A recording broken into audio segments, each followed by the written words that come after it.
When Reggie passed, was that surprising to you, and how hard did that hit you? Oh, it hit me like a ton of bricks. And yeah, I was shocked. I mean, Reggie was, I think, 42. He was very young. And he and I stayed in constant contact. Like the week before he died, we had a conversation, and he was telling me he had been retired maybe a year. And he said, "You're not going to believe what I'm getting into." And I was like, "What, Reggie?"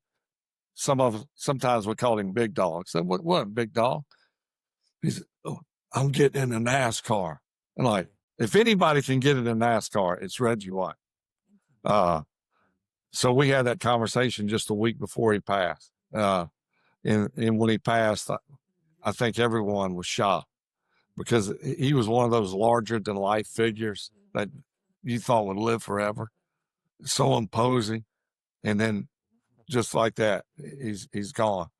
But one of the big honors of my career in life was being asked to be a pallbearer for him. Something I wish I would never had to do, but was a pallbearer for him at his funeral. I know I've talked to people that played with him, and I've talked to you off camera for the past couple of years every now and then, and everyone said that Reggie, he lived what he preached, and it's very Yeah, rare where people live a life of what they're saying, but, can you confirm that? absolutely. Reggie, was a minister.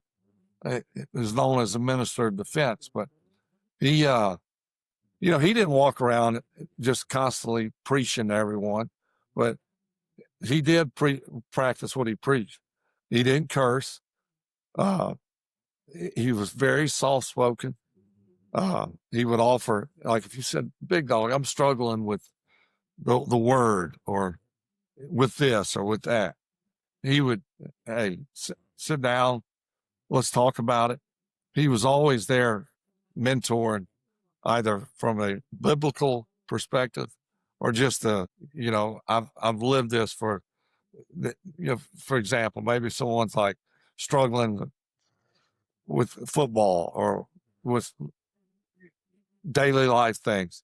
You could go to Reggie and he would definitely, when you got done talking to him, you felt completely 100% better. I know we don't talk about this enough, or I don't talk about it enough of just my faith in Christianity and Jesus Christ, and it's one of the hardest it's the hardest thing I've ever tried to do is living a life like a Reggie that emulates, the teachings of Jesus and God because, man, life comes and throws you curveballs, hardballs, screwballs, and then to live this out is like it's so difficult, so you being able to, be a part of Reggie Yeah. and we've had, these off the camera conversations as well is there's something to be said about a man of God.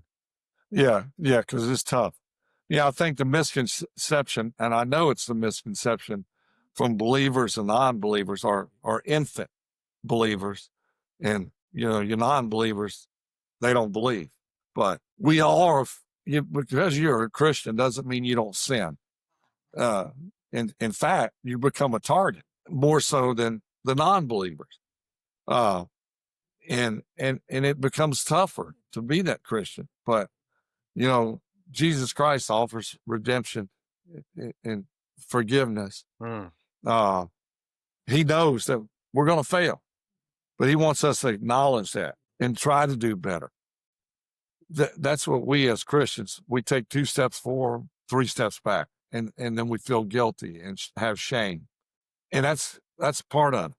But Reggie was the closest thing to Jesus Christ. He just had that aura about him.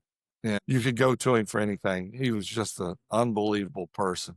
He was a tremendous player. Mm. But aside from that, he was an even better person.